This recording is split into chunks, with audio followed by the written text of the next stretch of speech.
Mais uma hora do Enem especial de entrevistas no ar. Os melhores papos da temporada 2018 com duas mulheres que apostam na criatividade. Primeiro, a gente entende como produtos recicláveis podem ajudar a aprender matemática. Quem explica é a professora Daniela Mendes. Depois, tem uma conversa sobre cultura maker com a pesquisadora e designer Rita Vu. Simbora? Roda a vinheta!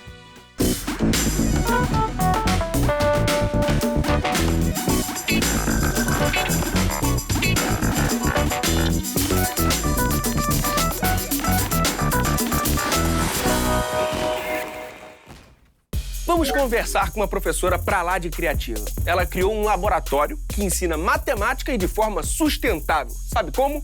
Usando materiais recicláveis. Daniela Mendes, por gentileza, seja bem-vinda. Tudo bem? Tudo bem com você? Tudo bem. Eu vim cá, conta pra gente, que história é essa? Como é que é esse projeto, esse laboratório? Em 2014, eu já trabalhava na rede estadual do Rio de Janeiro. Teve um processo seletivo para um colégio em Pedra de Guaratiba, chamado Colégio Estadual Hebe Camargo. Até eu chegar nesse colégio, eu já trabalhava com materiais recicláveis, porque na rede estadual a gente tem aquele orçamento que a gente não pode nem dizer que é baixo, normalmente é zero mesmo. Então, eu já carregava esses materiais na mala do meu carro. Com essa minha ida para o Hebe Camargo, eu tive a oportunidade de ter uma estrutura para trabalhar, porque ela tinha um espaço, uma sala grande, bem estruturada para laboratório de matemática. Tive também apoio da direção. E como o colégio estava inaugurando, a gente estava lotado de caixa, de isopor, de todo tipo de material reciclável. Material não faltava. Não faltava. Não faltava. E o projeto mudou muito do início para cá? Mudou absurdamente, porque no início eu era sozinha, tinha mais um professor de matemática na escola, chamado Peterson.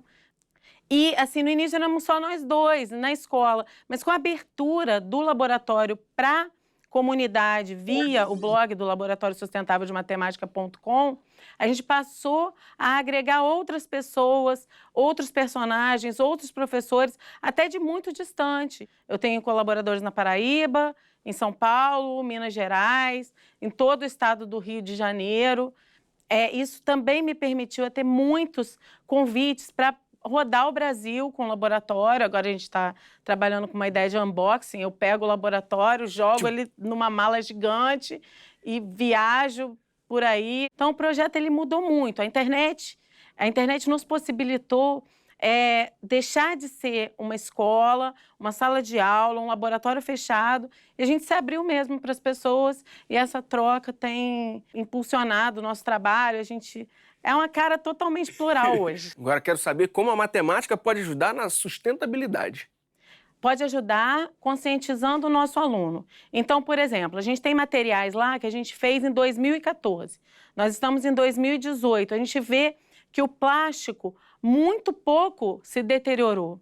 Ele dá uma ressecadinha, mas ele não perde o vício, e você vê que aquilo vai durar muito tempo no meio ambiente. Porque normalmente as coisas somem da nossa vista e a gente acha que elas desapareceram.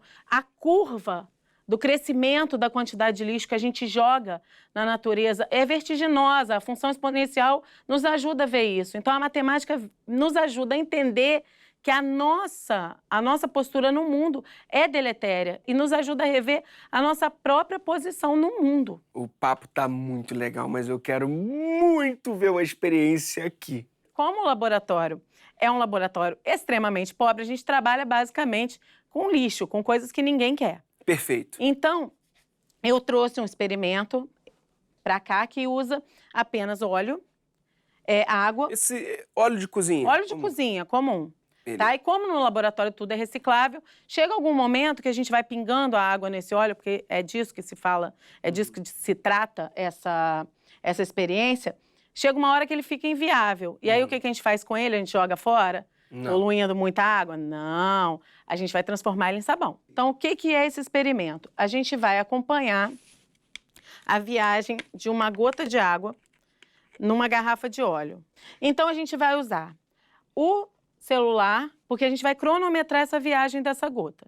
Como a nossa garrafa é pequena e a gente está fazendo um experimento de modelagem matemática, a gente vai estar falando do deslocamento dessa gota num espaço pequeno. Então, a gente pode simplificar a realidade, é isso que é modelar. A gente vai desprezar o atrito, que freia a nossa gota, e a gente vai desprezar também a aceleração da gravidade. Olha, matemática, aceleração, Tá? gravidade, Sim, é física, sim. tá Esse tudo é um junto. experimento da física. A gente joga uma gota de água e se a gente jogar com uma altura suficiente, ela vai se deslocar, ó.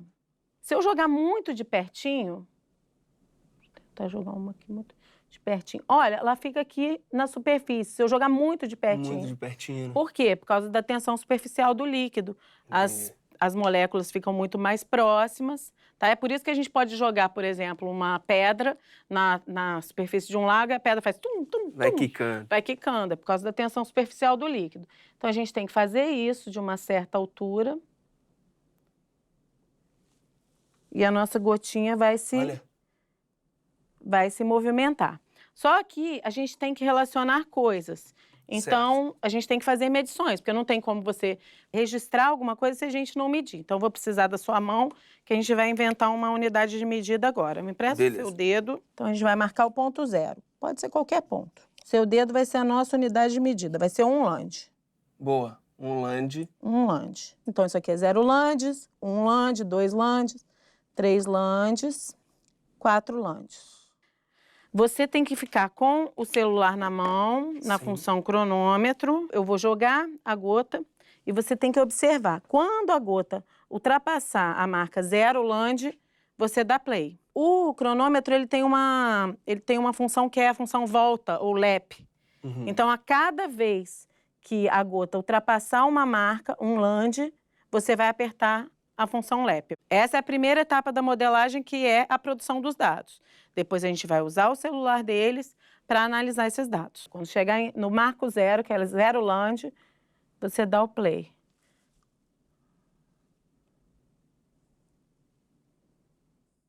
Pronto. Muito bem. Terminamos. Então, o que a gente vai fazer agora? A gente vai analisar esses dados. A gente vai ver o que aconteceu. A gente pega esses dados que a gente tem, que é o espaço, 0, 1, 2, 3, 4 landes, e a gente vai relacionar com o tempo. Então, a gente vai chegar na ideia de função. Só que eu não falei para o aluno, eu não fiz enunciado, eu não dei a definição, eu mostrei que uma coisa depende da outra. O tempo que a gota demora entre uma marca e outra depende da unidade de medida que a gente escolheu. Um dedo. Se eu tivesse escolhido uma mão, a quantidade de tempo que ela ia demorar entre uma marca e outra ia ser diferente. Sim. Isso é função. É quando uma grandeza depende da outra grandeza. Aí agora, o que a gente vai fazer? Eu preciso de um quadro. A gente pode? Então vamos ao quadro e vamos levar os nossos dados.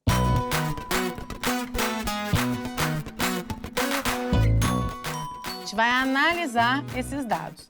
Então, para isso que serve um plano cartesiano. Um plano cartesiano, ele nos permite relacionar uma grandeza com outra. Nesse caso, o nosso espaço, e o nosso espaço, ele está em landes. E tempo. E o nosso tempo está em segundos. O 0 é a origem, é o início do nosso experimento. Eu vou fazer aqui uma tabelinha. Vamos escolher uma abreviatura para um lande. Um lande fica sendo um LD. Gostei disso, em landes por segundo. Lande, LD. LD. Vai ser um gráfico lande por segundo, exatamente. Muito bem. Então, a gente vai colocar o lande e a gente vai colocar o segundo, certo? Os landes já estão gravados. É 0 lande, 1 lande, 2 landes, 3 landes e 4 landes. Quando a gente está no marco 0, obviamente, a gente vai estar em 0 segundos, porque a gente está iniciando o nosso experimento. Certo. Agora, vamos dar uma olhadinha. É de baixo para cima que a gente lê, tá? Quando passa no marco 1, 1,84 segundos. Quando passa no marco 2, 3,73 segundos. Quando passa no marco 3, 6,58 segundos. Quando passa no marco 4, 8,65. É para isso que serve uma tabela. É para organizar os nossos dados. O espaço é em lande, eu preciso do seu dedo aqui. Aqui vai ser a nossa medida. Sim. Então, segundos eu vou usar mais ou menos o mesmo tamanho. Aqui a gente vai usar aproximações, que é uma coisa que não é muito bem vista em aula de matemática. Normalmente o aluno quer um resultado exato. Exato, né? Só que aqui a gente tem uma série de inconsistências que estão acontecendo. Tem o tempo que a gente demora para olhar, tem um errinho acontecendo. Será que está passando exatamente? Será que está passando exatamente? O nosso material não é o melhor, as nossas unidades de medida não são as mais apuradas. Então, a gente tem que trabalhar com a ideia de erro, de aproximações. Isso também é muito pouco usado na matemática. E, ao contrário, é muito usado na vida. Então, vamos marcar aqui os nossos pares ordenados. Quando eu tenho um land, eu estou mais ou menos em 1,84, que é quase 2 segundos, 1,84 segundos. E eu gosto de trabalhar desse jeito, bem grosseiro mesmo, porque a gente está trabalhando com estimativas. Ó, quando a gente tem 2 lands, eu tô com 3,73 segundos. 3,73 segundos, 1, 2, 3, 4. É quase 4 segundos. Sim. Não é no meio, que seria 3,5, é um pouquinho depois. Vamos marcar o nosso próximo ponto. Quando eu tenho 3 lands, eu vou ficar com 6,58. Eu preciso de 5, 6, 7 segundos. Porque eu tenho que chegar muito próximo dos 7 segundos, mas nem tanto. 6,5 está entre 6 e 7. Então, a gente vai fazer agora o último dado que a gente tem, que é 4 e 8,65.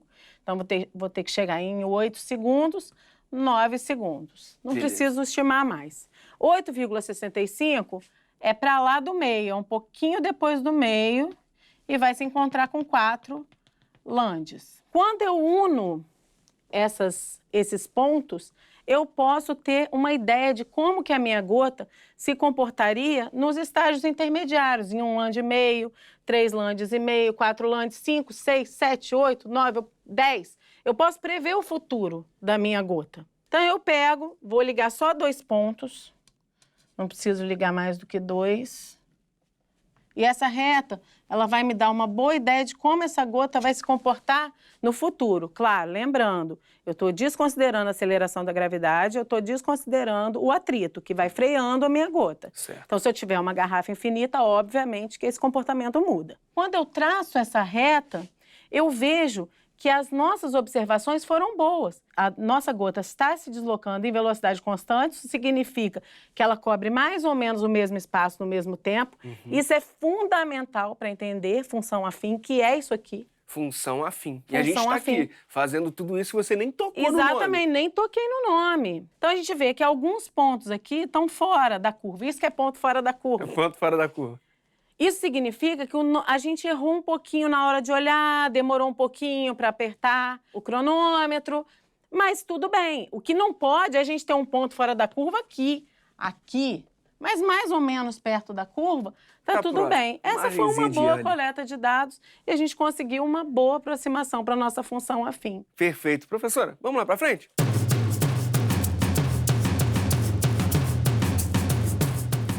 Aproveita e conta pra gente sobre o prêmio que vocês ganharam.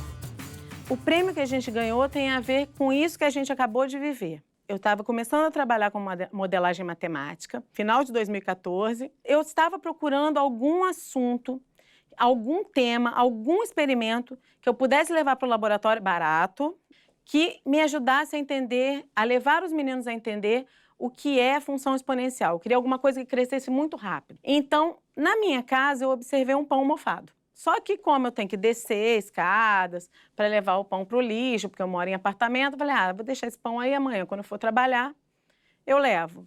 Quando chegou no dia seguinte, aquele pão estava infestado, então aquela colônia de fungos tinha crescido absurdamente. Eu falei, é isso, eu vou levar isso para o laboratório. Levei para o laboratório, igual a gente fez aqui. Não falei o que era. Gente, vamos observar o crescimento de uma colônia de fungos. Vamos infectar um pão limpo, colocamos numa bacia e cortamos 1 centímetro quadrado de pão infectado. O nome do fungo é Aspergillus sp, o professor de biologia me deu aquela força. Interdisciplinaridade. O tempo todo. Então, a gente estabeleceu o dia como sendo dia 0, e fizemos a infecção do pão. E a gente observou, ao longo dos dias, como aquela colônia se comportava. Fizemos um gráfico, porque o gráfico tem a ver com a análise do comportamento da colônia. Só que o gráfico que a gente obteve foi uma curva muito semelhante com função afim.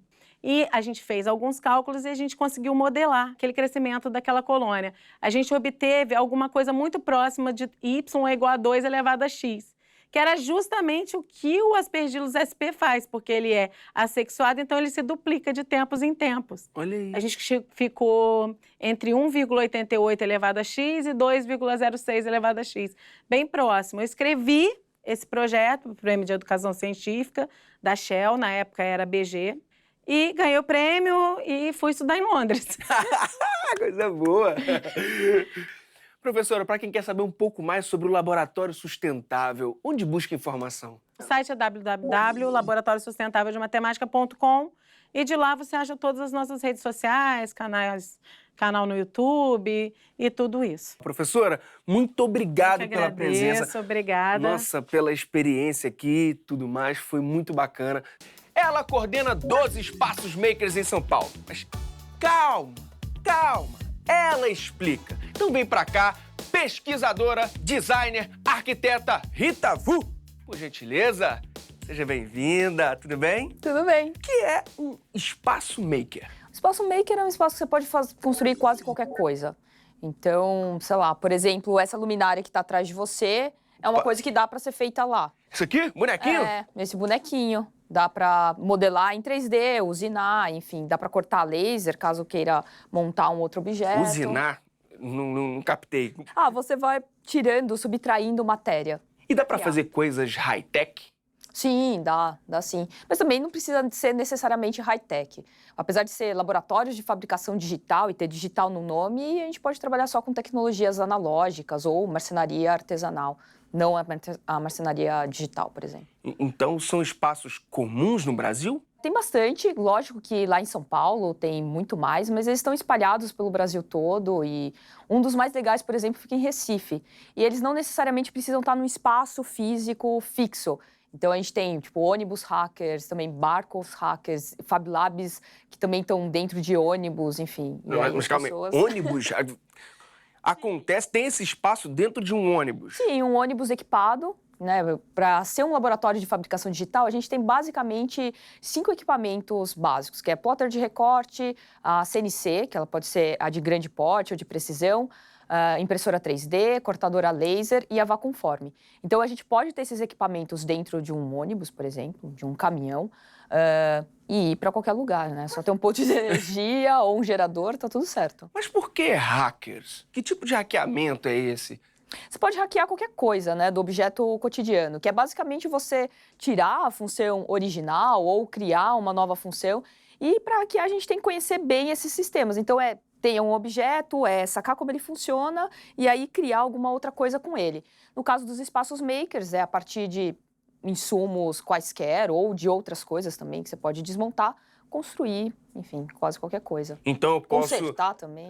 Eu posso então construir, sei lá, um abajur com liquidificador? Pode, sim. E como é que é isso? Cada um fica na sua ideia, ele leva a sua ideia e começa a fazer ele sozinho? Como é que é? Não, o que é legal desses espaços é que eles são totalmente colaborativos. Então, ninguém fica ali isolado, cada um na sua mesa e no seu projeto, mas as pessoas, elas aprendem muito juntas. Então, o que eu não sei, você pode saber, a gente pode trocar, e o que a gente não sabe, a gente pode procurar na internet, que tem um tutorial para absolutamente tudo. Então, as pessoas, elas vão se ajudando e aprendendo durante o processo. E a garotada tá lá presente, firme e forte? Tem uma garotada, sim, que tá super presente, mas geralmente quem frequenta esses espaços são pessoas um pouco mais velhas. O que é legal é chamar, enfim, esse público mais jovem para construir, botar a mão na massa e aprender. E você falou botar a mão na massa, você já colocou a mão na massa? Sim. E o que você constrói?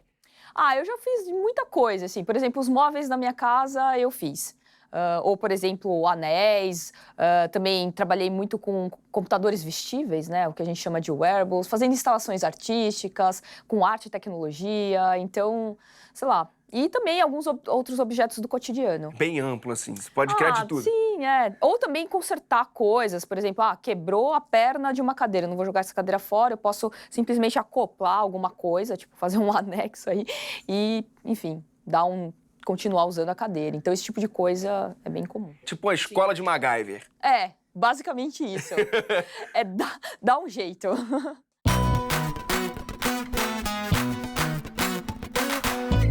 E pelo jeito você tem uma cabeça bem matemática. Você é boa nisso? Olha, eu acho que eu já fui mais. Era uma das disciplinas que eu mais gostava, matemática e física. Depois que eu fui para a área das humanas, eu acabei não usando tanto matemática quanto eu gostaria, mas agora também, modelando 3D ou desenhando, a gente precisa de matemática. Tem que sacar de espaço e nada melhor do que a matemática para isso, né? Espaço, matemática, você se formou em arquitetura e urbanismo, né? Sim. Conta um pouco pra gente.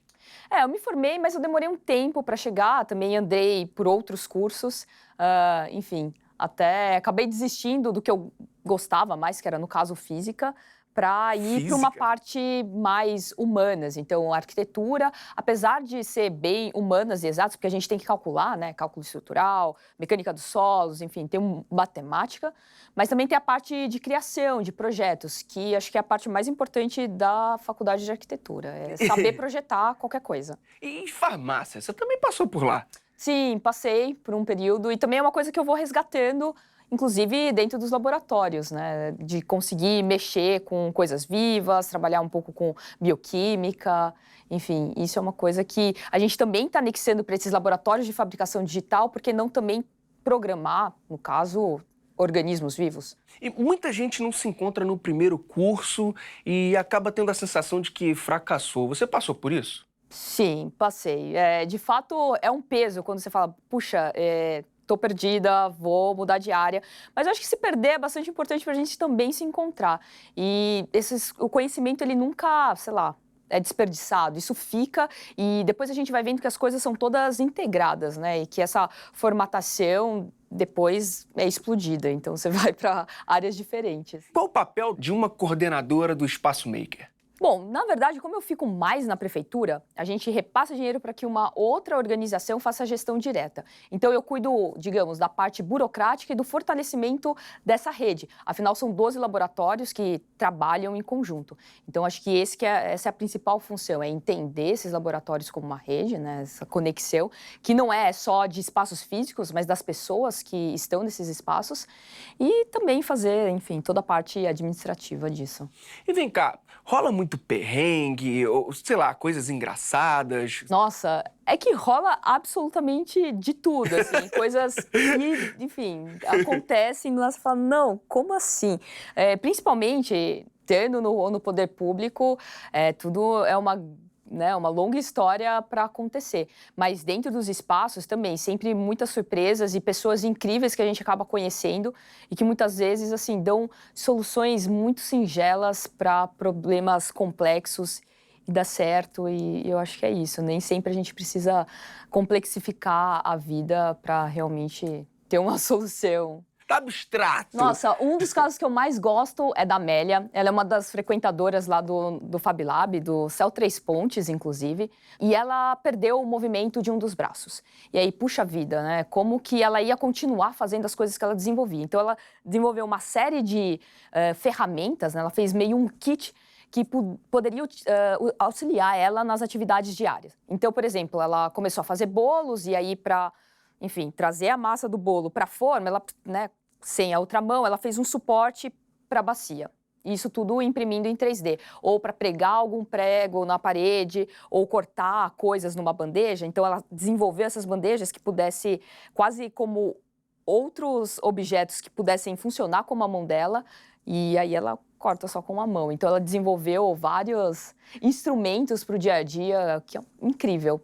Como é selecionado para fazer? Como é que funciona esse processo? Os projetos eles são cadastrados no site e aí os técnicos de cada laboratório vão avaliar se é ok, né? Porque, obviamente, não dá para produzir também qualquer coisa. Isso é avaliado, depois de aprovado, a pessoa que submeteu, ela pode agendar o uso de máquinas e se ela não souber utilizar as máquinas, ela tem os cursos totalmente gratuitos para aprender, não só a mexer nas máquinas, como também desenvolver projetos, desenhar, enfim.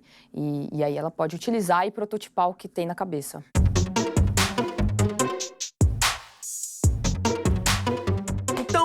Qual o conselho para quem vai fazer o Enem e ainda está preocupado, assim, que faculdade vai fazer, que carreira seguir? Eu acho que os jovens eles não precisam se preocupar tanto nesse momento. Lógico que tem muita coisa para se escolher, fazer na vida, e nem sempre uma única escolha vai fazer com que você realmente tenha que fazer isso pelo resto da vida. As coisas elas estão muito conectadas, então eu diria para não se preocupar tanto E também, se quiser mudar, acho que não tem nenhum problema. E nada impede do que ele trabalhe com outras coisas no futuro. Para quem se interessou no papo, quer saber um pouco mais sobre os espaços makers, onde ela busca? Olha, tem muita coisa na internet, de vários Fab Labs que estão espalhados pelo Brasil, mas quem se interessar principalmente nessa rede que eu coordeno, que ela é pública e gratuita, eu acho que isso é o mais legal, é só entrar no site www.fablabLivreSP.art.br e aí ela vai saber de todos os cursos, calendários, onde estão as unidades, enfim, tudo que dá para fazer. Rita, muitíssimo obrigado mesmo Obrigada pela a sua você. presença, pelo bate-papo. Tá vendo? O importante é se colocar em movimento, meter a mão na massa. Se precisar, já sabe. youtube.com/TV Escola. E até a próxima. Ó, não chamei ela. Beleza, foi mal.